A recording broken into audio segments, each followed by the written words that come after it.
Coucou YouTube, j'espère que vous allez bien. Je vous retrouve aujourd'hui pour une nouvelle vidéo. Une vidéo grossesse puisque si jamais vous avez loupé la nouvelle, je suis enceinte. Je l'ai annoncé au mois de mars il me semble sur les réseaux sociaux. C'est vrai que j'en parle très peu sur ma chaîne YouTube et je me suis dit que j'allais quand même vous faire une petite vidéo sur tout ça parce que j'ai plein de choses à vous dire sur le fait d'être enceinte, sur mon histoire, mon parcours, sur les symptômes de la grossesse, etc. Donc on va parler de plein de choses aujourd'hui. Ça va être une vidéo blabla qui je pense va être assez longue. Donc c'est pour ça que je vous mets en barre d'infos et normalement dans la petite ligne d'état de la vidéo vous allez avoir tous les chapitres de la vidéo puisqu'il va y avoir plusieurs chapitres. Aujourd'hui je vais aborder tout d'abord mon histoire, puis les annonces, la découverte de la grossesse et les annonces à mon entourage. Ensuite je vous parlerai du premier trimestre et de ses symptômes, également du second trimestre, des nouveaux symptômes et de ce qui se passait un peu pour moi psychologiquement. Et enfin je terminerai avec pourquoi je n'aime pas être enceinte, voilà, et pourquoi ça ne devrait pas être un tabou. Donc on est parti, prenez quelque chose à manger, quelque chose à boire, voilà, les youtubeuses aiment bien dire ça, mais là c'est vrai, la vidéo est assez longue donc n'hésitez pas à faire autre chose. De temps en temps je vais peut-être insérer quelques images d'illustration dans cette vidéo, des clips vidéo, etc. Mais dans l'ensemble de la vidéo vous pouvez écouter ça un peu comme un podcast puisque je vais quand même beaucoup parler. Alors pourquoi est-ce que je veux commencer avec mon histoire? Tout simplement parce que j'ai fait partie de ces personnes qui ont eu un diagnostic médical assez pessimiste sur le fait d'avoir des enfants alors que j'ai réussi à tomber enceinte en 2 mois. J'avais envie de vous en parler puisque j'ai eu la chance, vraiment je mesure ma chance de tomber enceinte très rapidement et ça a été ça la grosse surprise pour nous puisque on s'attendait vraiment à galérer vu ce qui m'avait été annoncé les années précédentes. Donc je voulais vous raconter un peu mon parcours, un peu tout ça et voilà, vous donner peut-être un petit peu d'espoir en vous disant que c'est pas parce que sur le papier les résultats sont mauvais, c'est pas parce que votre parcours est long qu'il ne sera forcément pas joyeux à la fin. Donc bon courage aux personnes qui galèrent à avoir des enfants. Je pense très fort à vous et on est parti du coup pour mon histoire. Alors petit retour dans le temps, on est en 2018, je viens de rentrer à Saint-Étienne puisque j'ai vécu plus d'1 an à Paris, donc je retourne à Saint-Étienne. On est en avril et j'ai besoin d'un renouvellement de pilule puisque j'étais sous pilule à ce moment-là, que je ne comptais pas avoir justement d'enfant à ce moment-là, donc il me fallait ma contraception et que je suis à la recherche d'un nouveau gynécologue. Je fais partie de ces personnes qui détestent prendre des rendez-vous téléphoniques, donc Dieu soit loué que Doctolib existe, j'utilise énormément cette plateforme et donc je cherche tout simplement un gynécologue de disponible sur la plateforme Doctolib et je trouve un rendez-vous assez rapidement. Cette gynécologue, hasard des choses faisant, est une gynécologue qui est spécialisée dans l'infertilité, les parcours PMA, etc. Sauf que moi, au moment où je prends mon rendez-vous, étant donné que ce n'est pas ma situation, je fais pas du tout attention d'ailleurs à ce paramètre-là, je l'ai vu que après mon rendez-vous justement. Et donc je me rends chez cette gynécologue pour, je vous rappelle, donc un renouvellement de pilules et un frottis pour, voilà, pour faire un contrôle. Pendant l'examen, elle décide de faire un examen un peu plus poussé de par, je pense, sa sensibilité au fait qu'elle voit souvent des femmes infertiles ou des femmes qui ont des problèmes pour tomber enceinte. Donc je pense que son examen est de base à elle beaucoup plus poussé. Et ce qui se passe, c'est que pendant l'examen, elle détecte chez moi une réserve ovarienne très basse. Donc la réserve ovarienne, pour vous donner une idée, c'est le nombre de follicules par ovaire. On est toutes avec une réserve ovarienne qui va ensuite se dégrader au fur et à mesure de la vie. Une femme de mon âge, donc à ce moment-là j'avais 24 ans, doit avoir environ, c'est une moyenne bien sûr, entre 8 et 10 follicules par ovaire. Si on en a plus c'est mauvais, si on en a moins c'est mauvais, enfin c'est mauvais, c'est pas la meilleure condition, c'est pas le meilleur paramètre on va dire pour avoir des enfants.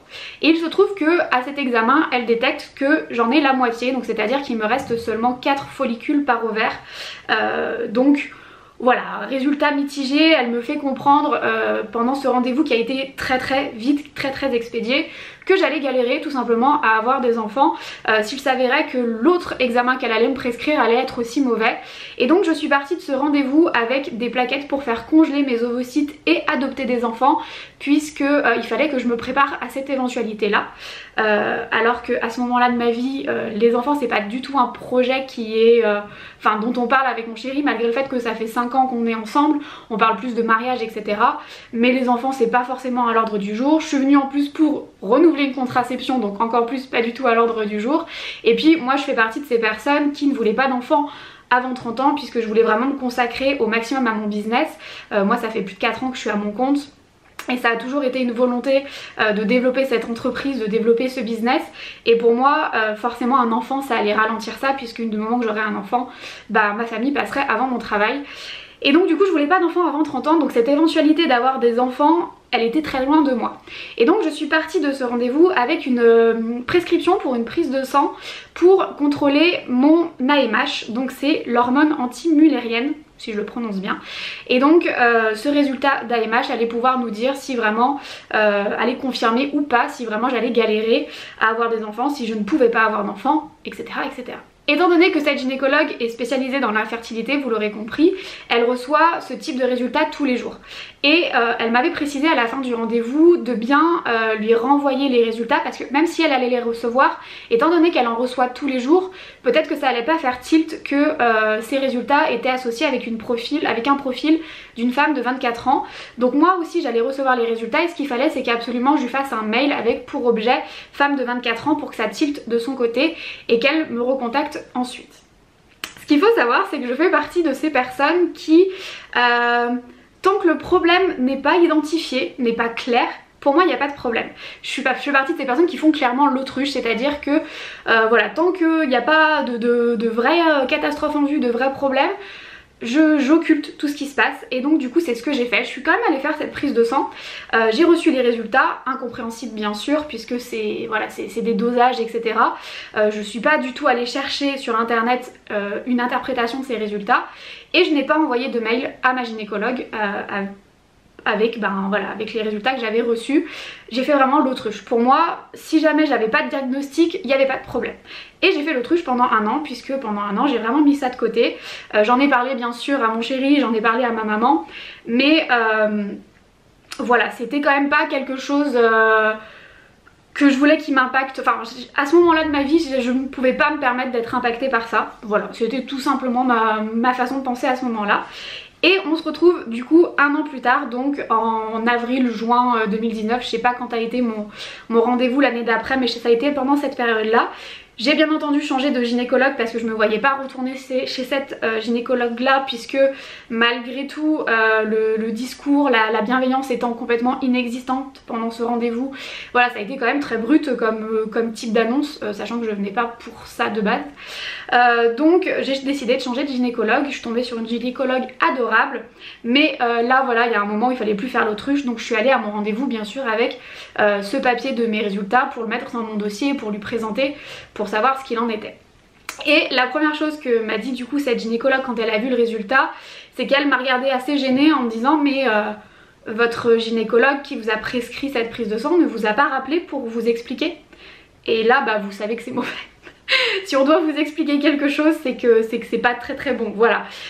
Donc elle m'a expliqué assez rapidement que donc ce résultat de cette prise de sang qui mesurait l'hormone anti-mullérienne dit AMH, elle était très basse, puisque à ce moment-là donc j'avais 25 ans et j'avais un taux d'hormone qui était de 0,86. alors je ne connais plus exactement la mesure et ce que ça signifie, c'est Ng par millilitre, voilà, je vous le mets ici, et que ce taux d'AMH correspondait plutôt à un profil d'une femme de 30 à plutôt 35 ans, donc c'est-à-dire 10 ans de plus que moi.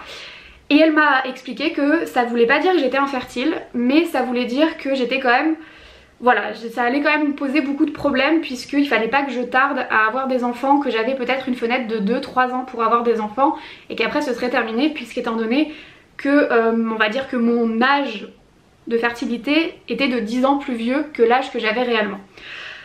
Donc c'est assez compliqué encore une fois comme nouvelle à digérer, puisque là encore une fois à ce rendez-vous je venais pour un renouvellement de pilules, je venais pour un renouvellement de pilules ou juste pour on était en 2019, ouais, je revenais pour un renouvellement de pilules et encore une fois un examen de frottis probablement. Donc le sujet des enfants n'était toujours pas à l'ordre du jour, surtout que j'étais en plein dans les préparatifs de mon mariage, puisque je me mariais en septembre de l'année suivante. Donc clairement les enfants, même si on en voulait tous les deux, c'était pas quelque chose qui allait arriver dans l'année, et cette fenêtre de 2-3 ans, bah, ça avait quand même un peu la pression.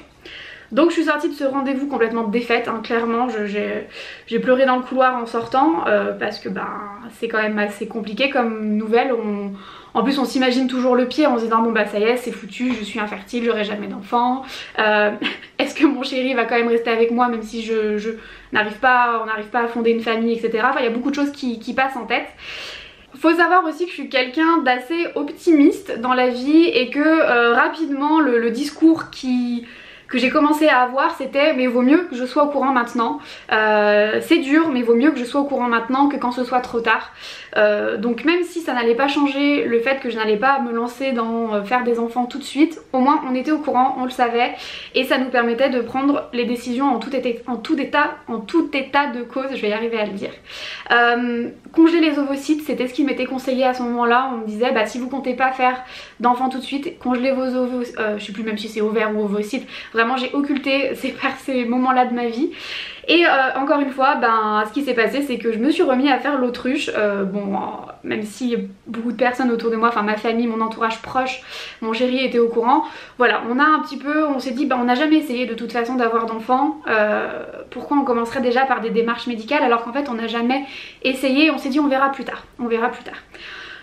C'était risqué comme prise de décision mais c'était on verra plus tard. On s'est dit qu'on allait laisser passer le mariage et qu'on verrait plus tard et que on galérerait peut-être pendant 1 an et puis après on rentrerait dans des démarches de PMA, etc.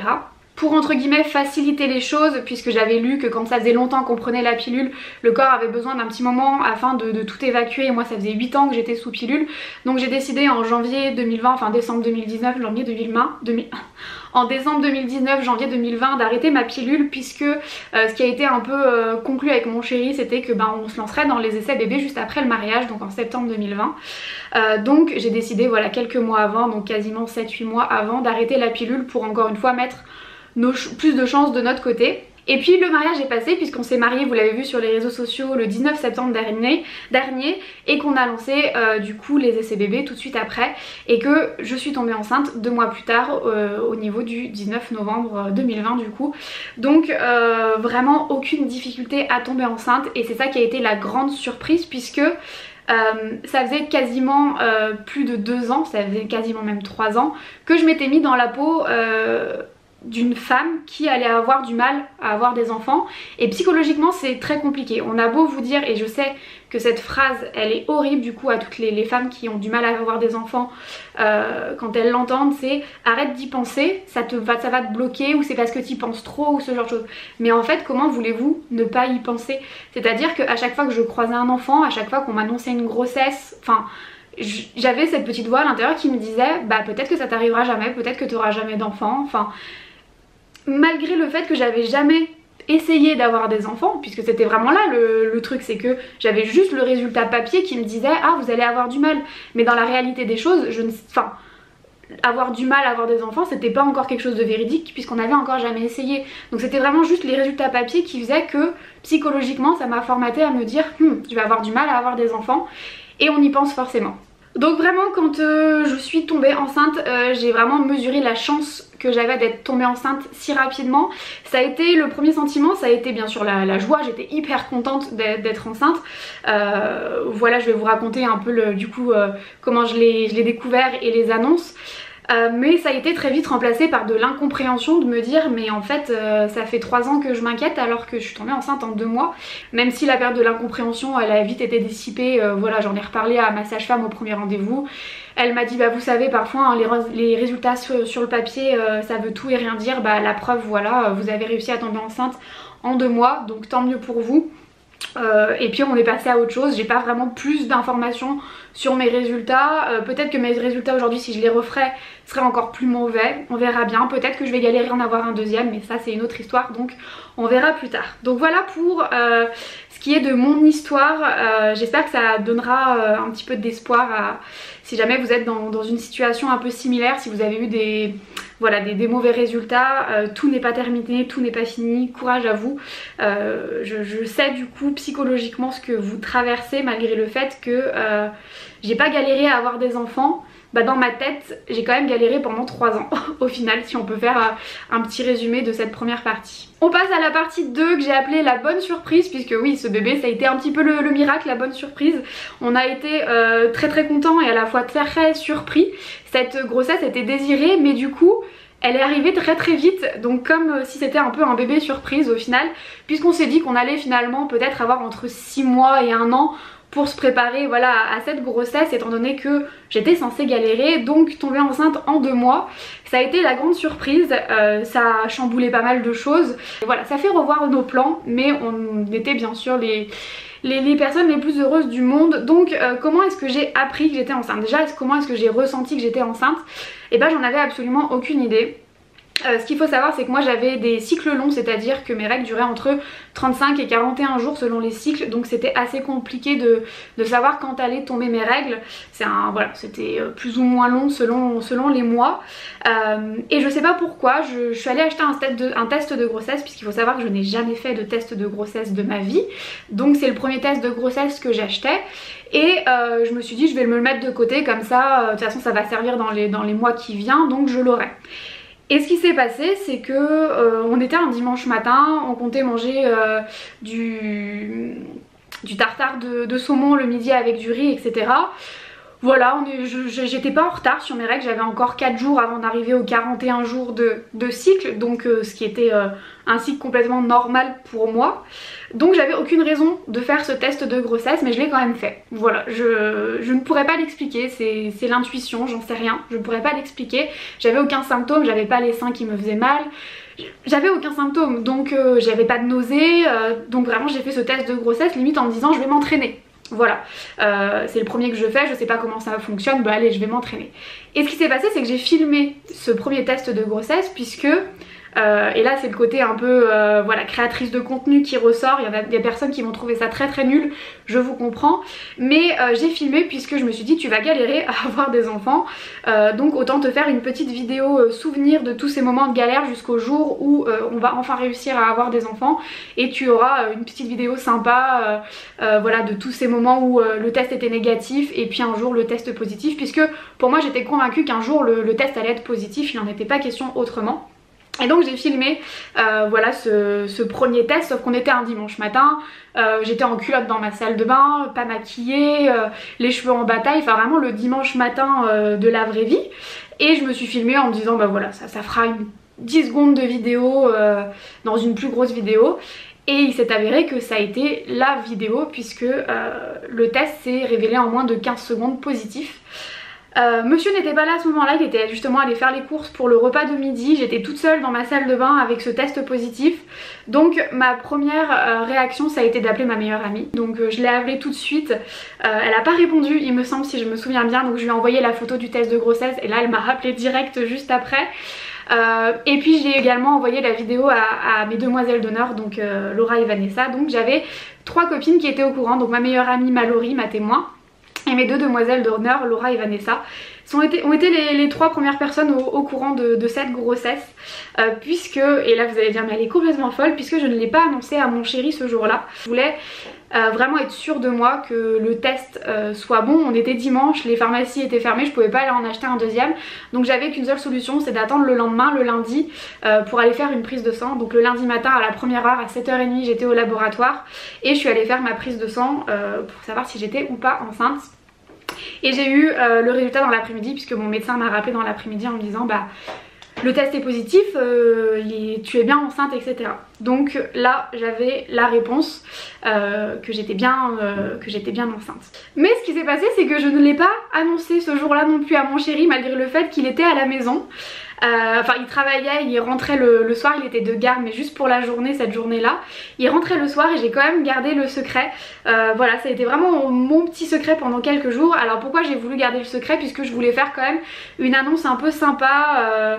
Je sentais que j'étais capable de garder le secret, et donc du coup je me suis dit je vais organiser une petite annonce un petit peu sympa. Donc j'ai commandé en fait un livre qui est le guide de survie du papa. Alors c'est pas forcément un livre avec une qualité de contenu exceptionnelle, vraiment je ne vous vous le recommande pas, mais en fait lorsque mon chéri m'a fait sa demande en mariage, il m'a offert un livre qui était le guide de survie du mariage, et j'ai trouvé que le clin d'œil était sympa de lui offrir le livre de la même collection que le livre qu'il m'avait offert pour sa demande en mariage. Donc en fait j'ai tout simplement commandé ce guide de survie du papa en me disant bah voilà, dès que je le reçois je lui annoncerai. Et donc le mardi est passé, heureusement il était de garde de 24 heures, donc déjà j'étais un peu plus tranquille entre guillemets. Le mercredi il était là et j'ai reçu le livre le jeudi, donc j'ai fait mon annonce le jeudi, donc 4 jours plus tard.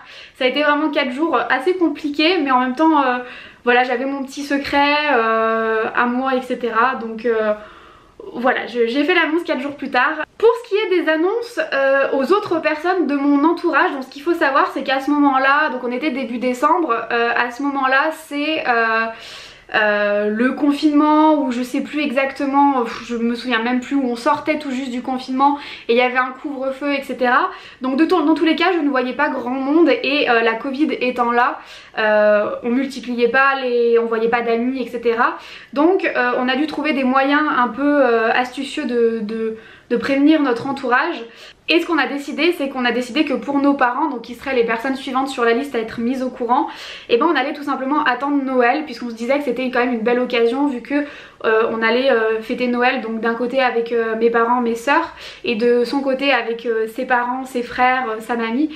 Et on s'est dit que voilà, ça serait vraiment l'occasion rêvée de l'annoncer à Noël, puisque 2 ans auparavant on avait annoncé notre mariage à Noël. On s'est dit bah voilà, on va réitérer un petit peu l'exercice, là ils vont pas du tout s'y attendre. Donc on a préparé les annonces pour Noël. On a fait 2 types d'annonces différentes, c'est à dire que pour mon côté, pour mes parents, ce qu'on a fait c'est qu'on a acheté un ballon gonflable avec marqué Hello Baby, qu'on a fait gonfler avec de l'hélium, qu'on a mis dans un carton, et que tout simplement le moment où le carton s'ouvre, et ben le ballon sort du carton. Vraiment j'ai filmé aussi les annonces à ma famille, mais vraiment je suis tellement contente d'avoir ces vidéos et de pouvoir les regarder, parce que c'est des moments forts des annonces. Ce qu'il faut aussi savoir c'est que du coup ma maman était au courant depuis le premier jour de mes problèmes, et elle s'entendait pas du tout du coup à ce que une grossesse arrive aussi rapidement. Donc ça a été vraiment le soulagement et la bonne surprise pour ma famille. Et puis le lendemain du coup on a fait Noël dans la famille de mon chéri qui est très amatrice de vin, donc on a décidé d'acheter des étiquettes personnalisées Château Cigogne, la famille s'agrandit, qu'on a collé tout simplement sur des bouteilles de vin classiques qu'on avait achetées. Et donc du coup on a offert au papa de mon chéri ces 6 bouteilles de vin, dont 2 qui avaient des étiquettes modifiées, et on a attendu le moment où il a lu attentivement toutes ces étiquettes, et qu'il a du coup découvert que voilà, ils allaient être grands-parents. Donc vraiment 2 types d'annonces différentes, 2 moments complètement différents, mais tous les 2 chargés en émotions. On a été très contente de faire ces annonces là, et vraiment ça restera des super souvenirs. Pour ce qui est des annonces au reste de la famille, l'entourage, bah les personnes, les amis que j'ai pu voir, j'en ai vu quelques-uns, je leur ai annoncé en face à face, mais la majorité des personnes ont eu leur petite annonce en FaceTime, en Zoom, ou alors tout simplement avec nos remerciements du faire-part de mariage, puisqu'on a signé bisous de nous 3. Voilà, c'était clair, et en même temps ça laissait planer un petit peu le mystère, donc on a eu pas mal ensuite d'appels de nos proches en nous disant bisous de nous 3, mais c'est à dire, etc. Donc voilà, petit à petit tout le monde l'a su, et donc vous le comprenez maintenant, je pense à ce moment là, à ce stade là de la vidéo, qu'on a annoncé cette grossesse à tout notre entourage avant le fameux cap des 3 mois. Ce cap des 3 mois, je voulais vraiment vous en parler, puisque ça a été une des réflexions que j'ai eues sur les réseaux sociaux quand j'ai annoncé au mois de mars, que j'ai parlé que on avait annoncé la grossesse à mes parents, à notre entourage assez rapidement, puisque nos parents l'ont su au bout d'un mois enfin j'étais à 1 mois de grossesse, voire un peu plus, peut-être 6 semaines. Donc c'est tôt pour la plupart des personnes.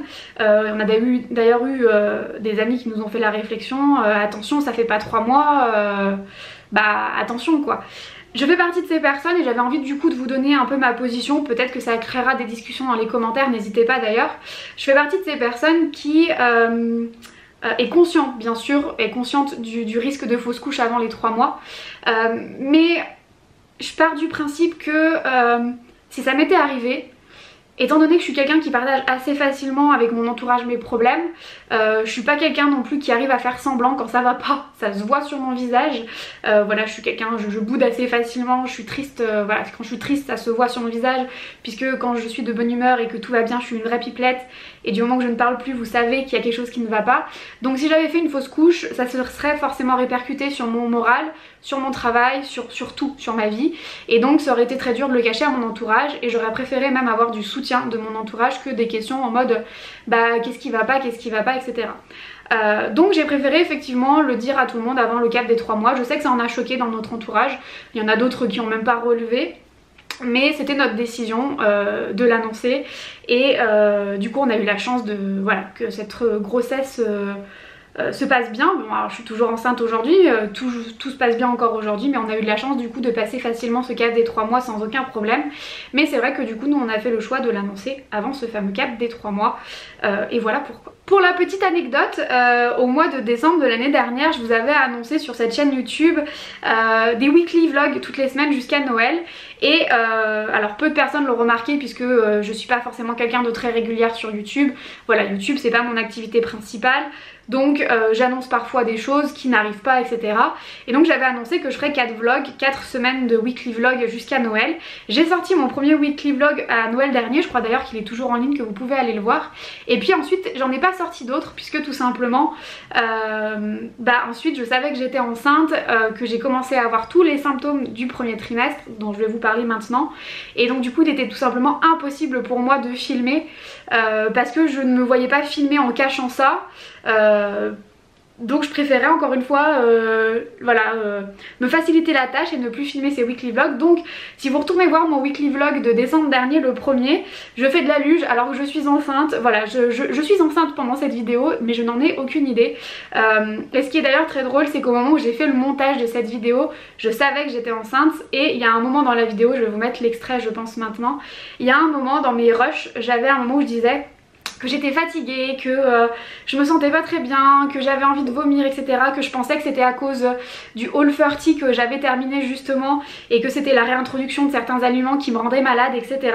Et donc j'ai coupé ce passage parce que je me suis dit, il y a certaines personnes qui vont clairement comprendre en fait que je suis enceinte, donc j'ai complètement coupé ce passage, je vous le mets maintenant d'ailleurs, et je trouve ça très drôle avec le recul, puisque la Laura de ce passage là ne savait pas qu'elle était enceinte, et que ses symptômes étaient du coup tout liés à bébé.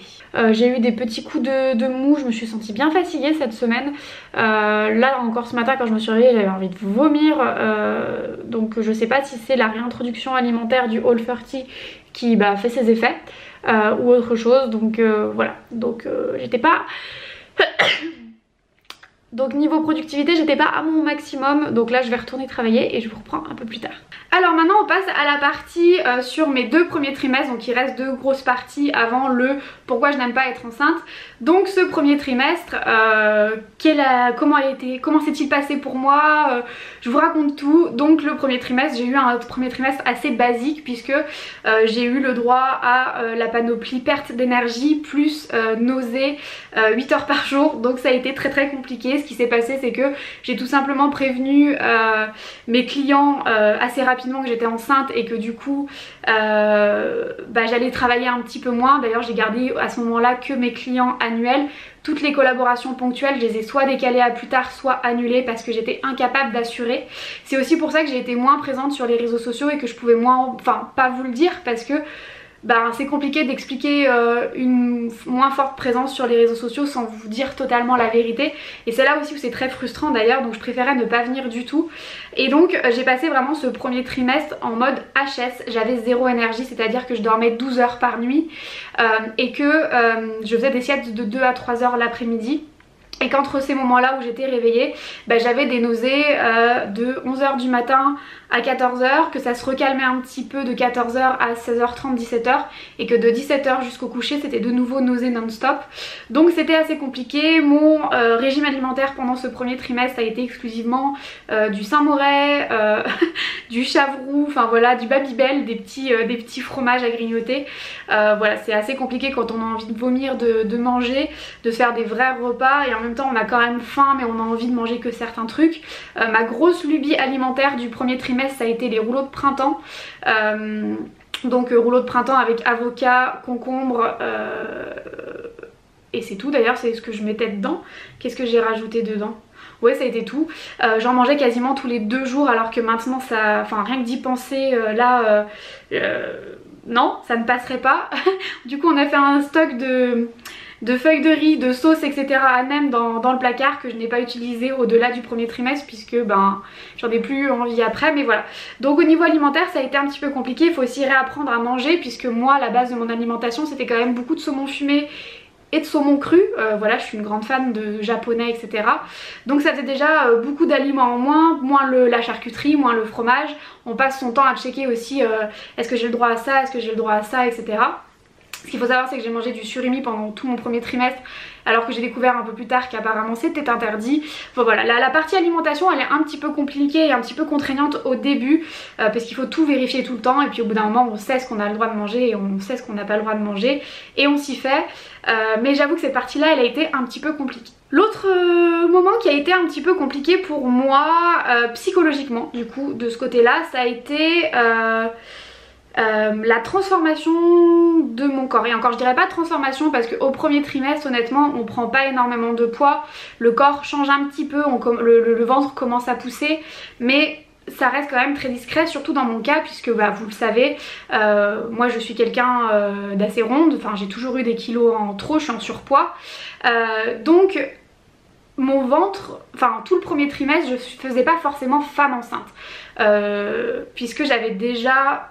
on va utiliser des vrais mots, j'avais déjà du gras au niveau de mon ventre donc ça faisait juste grossir un petit peu plus mon ventre et au final j'aurais pu avoir pris 5 kilos et je faisais pas du tout femme enceinte, je faisais juste femme en surpoids tout simplement. Et c'est vrai que cette vision là elle a été un peu compliquée pour moi puisque ce qu'il faut savoir c'est que depuis très jeune je fais des grosses variations de poids et que j'ai atteint pendant mon adolescence des poids qui étaient beaucoup plus hauts que ce que je faisais dernièrement.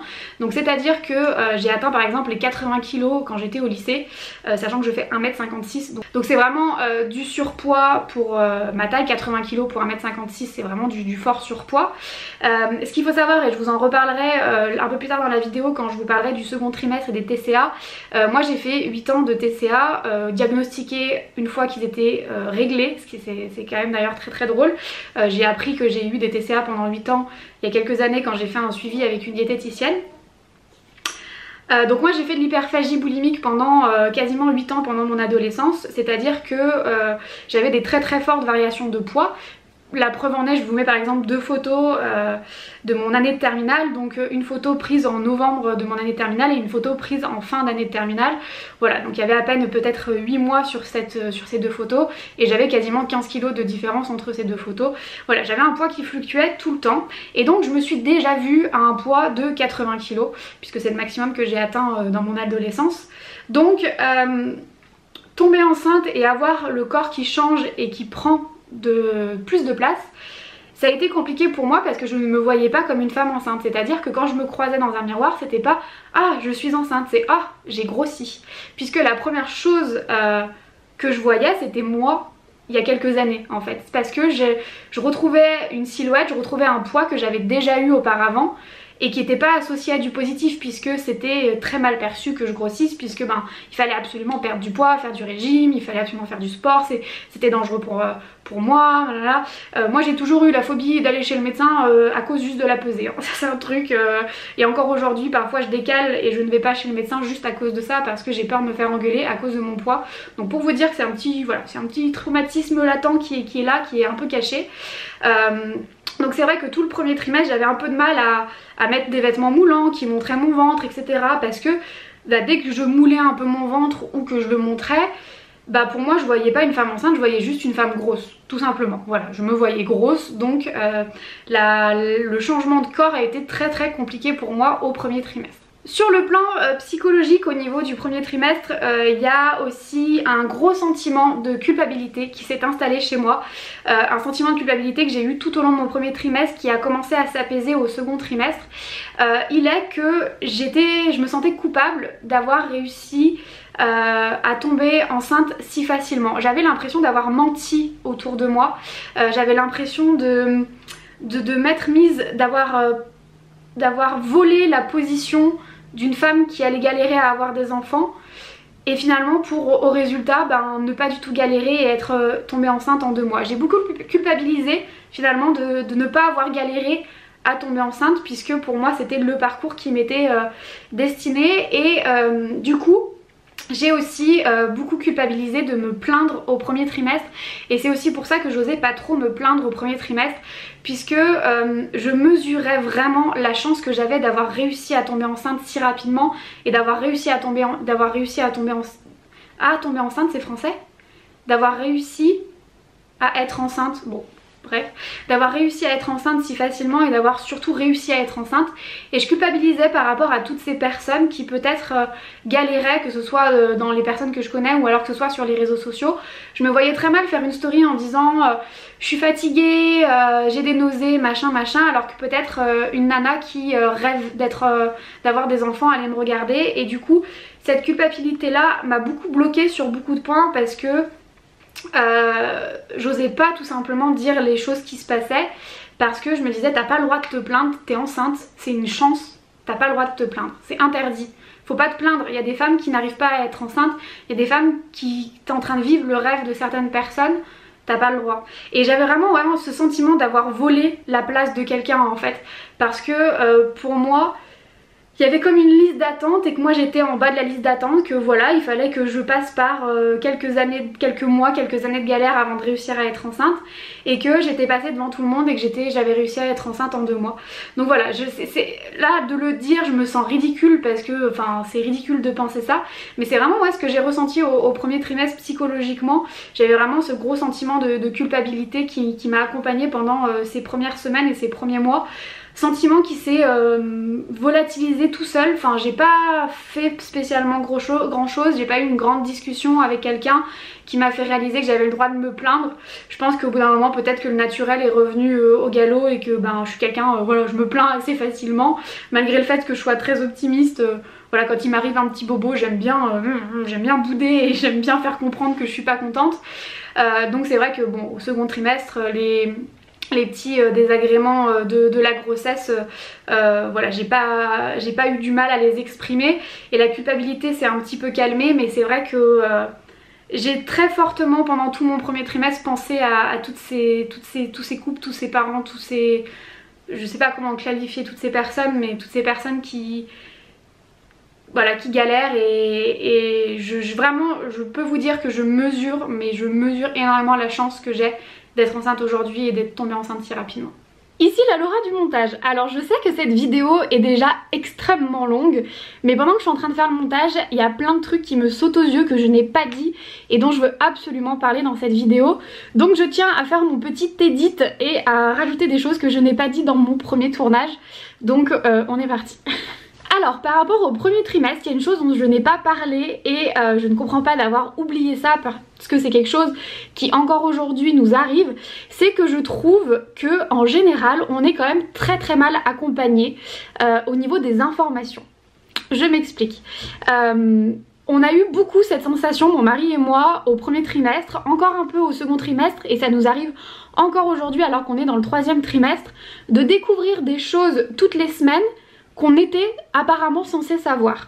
Sauf que donc c'est notre premier enfant, tout est nouveau, clairement tout est nouveau, et il y a pas mal de choses dont on ne sait pas, enfin il y a pas mal de choses dont on n'est pas au courant, et je trouve que l'accompagnement il n'est pas optimal. En fait ça dépend vraiment sur qui vous tombez, si vous avez la chance de tomber sur quelqu'un qui vous accompagne extrêmement bien ou pas.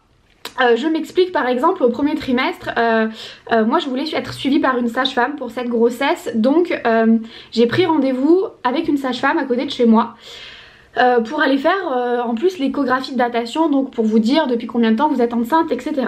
On va chez cette sage-femme qui... je m'attendais à faire tout ce qui était déclaration de grossesse, etc., qui me dit à la fin du rendez-vous qu'elle me renvoie chez mon médecin pour faire le suivi mensuel. Donc déjà je comprends pas, enfin moi je pensais être suivie par une sage-femme, vous êtes une sage-femme. Donc là on comprenait pas très bien, donc je retourne chez mon médecin qui fait ma déclaration de grossesse, et ma médecin voulait absolument que je retourne chez une gynécologue. Je ne comptais pas aller chez une gynécologue, donc je lui ai dit oui j'irai chez une gynécologue, et j'ai pris rendez-vous avec une autre sage-femme derrière. Cette sage-femme là, du coup on a eu notre rendez-vous avec elle, Et à la fin du rendez-vous elle me dit du coup est-ce que vous gardez la sage-femme nanana pour vos échographies tout ça. Genre comment ça, enfin moi je pensais qu'on allait faire le suivi mensuel avec vous etc. Et c'est là en fait qu'on a appris que maintenant les sages-femmes elles n'étaient pas toutes habilitées à faire les échographies, qu'il y en avait certaines qui faisaient que le suivi, qu'il y en avait certaines qui faisaient que les échographies, il y en avait qui faisaient les deux mais que c'était de plus en plus rare. Donc en fait je me suis retrouvée avec deux sages-femmes, une sage-femme qui faisait que les échographies, donc les 3 grosses échos, le premier trimestre, deuxième trimestre, troisième trimestre, et une sage-femme qui faisait le suivi mensuel. Par exemple, j'ai eu des mal aux dents il y a quelques semaines et c'est vous sur Instagram qui m'avez appris que j'avais un rendez-vous qui était totalement pris en charge via Amélie pour aller chez le dentiste. Ça j'ai rien reçu par exemple. J'ai une amie il y a quelques semaines qui m'a appris que sur le site d'Amélie, on avait un espèce de planning qui expliquait mois par mois toutes les démarches administratives qu'il fallait faire, tous les rendez-vous qu'il fallait prendre, etc. Ça encore une fois, personne nous l'a dit. Et c'est vrai que c'est un sentiment qui nous suit vraiment depuis le début de cette grossesse, de cet non-accompagnement général, on part du principe que vous connaissez les infos, que vous êtes censé connaître les infos, alors que non en fait. Si c'est votre première grossesse, si vous avez personne autour de vous qui a été enceinte avant vous, et ben vous connaissez pas tout ça. Et j'ai trouvé voilà que c'était un sentiment assez récurrent. Alors peut-être que je suis dans un cas particulier et peut-être que c'est pas du tout le cas pour vous, mais en tout cas c'est quelque chose qu'on a très fortement ressenti, ce non-accompagnement et ce... voilà, on comprend pas, on sait pas, toutes les semaines on nous apprend un nouveau truc qu'il faut faire, etc. Donc voilà pour un peu le résumé des symptômes du premier trimestre. Et je pense qu'en vous racontant du coup symptômes premier trimestre, symptômes deuxième trimestre, vous allez vite comprendre pourquoi j'arrive à cette conclusion de je n'aime pas être enceinte. Donc voilà, premier trimestre, une grosse perte d'énergie, donc aussi une grosse perte financière puisque niveau travail je suis passée en service minimum étant donné que j'étais out les 3/4 de la journée. D'ailleurs je ne sais pas comment font les femmes salariées parce que moi j'ai la chance de travailler depuis chez moi, j'ai la chance d'être à mon compte, donc j'ai aménagé mon emploi du temps, mais je me dis les femmes qui étaient dans le même état que moi et qui doivent aller travailler, bah franchement je vous tire mon chapeau parce que je sais pas, enfin j'aurais pas pu clairement et j'aurais dû le faire hein, probablement. Clairement les femmes c'est des warriors, hein, clairement là je le pense de plus en plus depuis que je suis enceinte.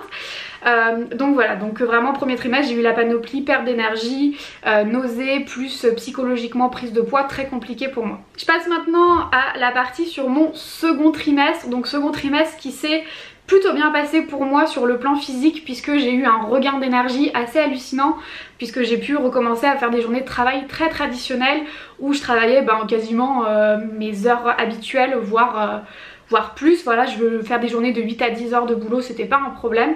Donc vraiment un regain au niveau de l'énergie, plus aucune nausée, donc ça vraiment ça a été libérateur parce que c'était vraiment quelque chose qui était handicapant.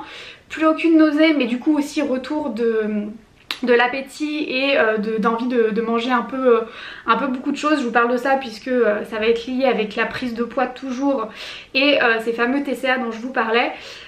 Donc voilà, sur le plan physique plutôt positif du coup, voilà, j'avais plus d'énergie, j'avais plus de nausées, donc très chouette. Après arrivaient d'autres symptômes qui étaient un peu moins cool comme les remontées acides. Voilà, j'ai eu pas mal de remontées acides pendant ce trimestre. J'ai également commencé à faire de l'anémie, donc ça c'est pas quelque chose qui est nouveau chez moi, je fais de l'anémie depuis très longtemps mais forcément c'est un peu accentué avec la grossesse. Donc depuis le second trimestre je suis sous traitement et mon anémie voilà, elle a du mal à, enfin mon taux de fer a du mal à remonter, donc ça c'est un petit peu un problème mais on travaille dessus, donc voilà de ce côté là. Mais c'est vrai que ce qui a été le plus dur pour moi au second trimestre ça a été plutôt le côté psychologique puisque malheureusement j'ai refait quelques crises de TCA. Donc l'hyperphagie boulimique pour les personnes qui ne sauraient pas ce que c'est tout simplement des crises où on va manger tout ce qui nous tombe sous la main, même si on n'a pas faim, même si voilà on va juste manger tout ce qui nous tombe sous la main. Ou alors moi souvent mes crises elles se diagnostiquaient quand j'étais adolescente, enfin plutôt quand j'étais à la fac où j'allais m'acheter plein de trucs à manger et je m'enfermais dans les toilettes de ma fac pour manger toute seule dans mon coin sans que personne me voit parce que j'avais honte de manger autant. Mais à l'époque pour moi j'étais juste gourmande. Voilà, bon ça c'est passé, on n'en parle plus. Mais c'est vrai que du coup je me suis fait peur puisque pendant ce second trimestre j'ai eu quelques crises de nouveau d'hyperphagie boulimique qui se sont calmées, qui ont disparu aussi rapidement qu'elles sont apparues. C'est vrai qu'aujourd'hui on a de la chance puisque la santé mentale c'est quelque chose dont on parle de plus en plus, et c'est vrai que si c'était quelque chose qui avait perduré, je n'aurais eu aucun problème à consulter une psychologue, enfin de l'aide, etc. J'ai eu de la chance que les crises soient reparties aussi vite qu'elles étaient revenues. Mais c'est vrai que du coup la prise de poids a été très forte au niveau du second trimestre. Sachant qu'il faut savoir que quand on m'a annoncé que j'étais enceinte, on m'a dit que ça serait bien, étant donné que j'étais déjà en surpoids au début de ma grossesse, de pas dépasser les 10 voire à l'écran maximum 12 kg de perte de poids, de prise de poids pendant cette grossesse. Et c'est vrai que au niveau d'une consultation avec ma sage-femme au niveau du second trimestre, elle m'a clairement fait comprendre que si je prenais 3 kg par mois comme j'étais en train de faire, ça allait être très compliqué pour moi et que j'allais finir avec plus 25 kg. Donc je me suis fait clairement engueuler par ma sage-femme, donc autant vous dire que la fois d'après j'étais pas très contente d'y aller puisque jusque là tout se passait bien, et c'est vrai que ça a un peu cassé ce côté bienveillant, puisque c'est vrai que le poids ça a toujours été quelque chose d'un peu compliqué pour moi. Donc voilà, donc il y avait aussi ce côté psychologique de se voir grossir, de devoir remaîtriser son alimentation, alors que j'essayais quand même depuis quelques temps, enfin déjà j'étais vachement apaisée avec moi-même depuis quelques temps, ça faisait déjà 2 ans à peu près, je dirais ça fait 2 ans que je commence à vraiment m'accepter. Mais c'est vrai qu'il y avait ce côté où je me disais ah je suis enceinte, j'ai le droit de me faire un petit peu plaisir tout ça, et de l'autre j'avais les professionnels etc qui me disaient attention non il faut réduire etc. Donc ça a été aussi un petit peu compliqué à gérer à ce niveau là. Et puis est arrivé les transformations physiques, mais voilà visuelles, puisque j'ai eu mes premières vergetures sur mon ventre. Voilà, ça arrive à beaucoup d'entre nous d'ailleurs quand on est enceinte. Malgré le fait que j'ai mis des huiles, que j'ai mis des crèmes etc, ma peau a craqué, c'est comme ça. Et autant vous dire que la soirée où j'ai découvert que j'avais des vergetures, j'ai tout simplement pleuré, et ça a été un petit peu compliqué cette soirée là, le temps de digérer. Là aujourd'hui j'ai des vergetures, c'est comme ça fait partie du package donner la vie. Donc si c'est un sacrifice à faire pour avoir des enfants, c'est pas grave, c'est comme ça. Mais c'est vrai que ça encore une fois ça a été quelque chose de très compliqué à accepter, de se dire que son corps part en cacahuète. Voilà, moi clairement le postpartum c'est quelque chose qui me fait très très peur. Donc j'y suis pas encore, donc on en reparlera sûrement un peu plus tard. Mais c'est vrai que second trimestre, physiquement, les symptômes ont été très chouettes. Enfin j'ai perdu beaucoup de symptômes qui étaient dérangeants, mais c'est vrai que me voir grossir ça a été quelque chose qui a été très compliqué. Et c'est d'ailleurs pour ça que vous n'avez toujours pas vu sur Instagram des photos de moi avec mon ventre, ou alors c'est pas quelque chose que je vais exhiber assez facilement. J'ai reçu quelques messages en me disant bon c'est quand qu'on le voit le bidou, non vous ne le verrez pas parce que je n'aime pas me voir enceinte. Enfin, tout simplement parce que je n'aime pas me voir enceinte, je me trouve pas belle, je me trouve tout simplement grosse. C'est pas du tout un état qui est flatteur je trouve pour moi. Typiquement les photos progression de grossesse, j'en ai pris quasiment aucune, je dois en avoir une peut-être prise il y a quelques semaines, mais c'est tout. Enfin parce que je sais que c'est pas des photos sur lesquelles j'aimerais revenir, parce que ça reflète pas une bonne période psychologiquement pour moi, même si je suis très contente d'avoir mon bébé, même si je suis très contente voilà, qu'il soit là et que je le sente bouger etc. Très contente qu'il prenne ses aises, qu'il prenne sa place. Voilà, je peux prendre encore du ventre s'il a besoin que je prenne du ventre, mais voilà, c'est pas quelque chose que moi je vais idolâtrer en mode oh là là mon bidou, mon ventre etc etc. Voilà, c'est pas quelque chose que je mets forcément très en avant. J'ai un autre edit à faire au niveau des symptômes du second trimestre. Donc c'est vrai que là en voyant la vidéo je me trouve quand même très positive pour le second trimestre au niveau des symptômes physiques. Alors tout ce que je dis est totalement vrai, je n'ai plus les nausées, je n'ai plus la fatigue etc. Sauf qu'il y a d'autres symptômes physiques qui sont apparus. Donc je parlais des remontées acides, mais il y a une chose surtout qui est apparue, c'est que j'ai changé de type de peau. C'est-à-dire que moi j'avais une peau mixte à grasse, voire normale à mixte parfois en été etc, et que là je suis passée à une peau sèche, voire je crois qu'on dit atopique, je ne sais pas, et que j'ai eu des démangeaisons mais de l'horreur pendant tout mon second trimestre. C'est à dire que j'étais obligée de me tartiner de crème sur tout le corps au moins 2 à 3 fois par jour, tellement j'avais le corps qui me démangeait de partout, au niveau des bras, des jambes, du dos. C'était insupportable. En plus de ça, moi j'ai commencé, enfin j'avais déjà depuis 1 an de l'eczéma et ça a fait empirer mon eczéma où je m'en suis retrouvée avec de l'eczéma sur absolument tous les bras jusqu'à m'en faire saigner parfois quand je me grattais. Donc ça aussi ça a été très compliqué et ça a été surtout très handicapant parce que la sensation de démangeaison c'est quand même une sensation qui est pas très agréable. J'ai acheté des tonnes et des tonnes de crème, j'ai pas forcément eu The crème qui m'a sauvé la vie, même si j'ai eu un coup de cœur pour la crème de la marque Eau Thermale Montbrun. Je vous mets une photo juste là et je vous mettrai le lien en barre d'infos. J'ai adoré cette crème au niveau de l'odeur et c'est vrai qu'elle m'apaisait quand même un petit peu. Elle a sauvé les meubles on va dire et je pense que je vais la racheter parce que je l'ai beaucoup appréciée. Mais c'est vrai que ça a été un symptôme physique qui a été très dérangeant que je n'ai plus maintenant aujourd'hui au 3e trimestre. Je touche du bois, même mon eczéma est parti donc je suis très contente. Mais voilà, il faut dire qu'au niveau des symptômes physiques, les démangeaisons c'est quand même quelque chose. Je vais quand même pas vous laisser sur des points négatifs avant de terminer sur pourquoi je n'aime pas être enceinte. Il y a quand même des trucs très cool dans la grossesse, il faut l'avouer, dont les mouvements de bébé.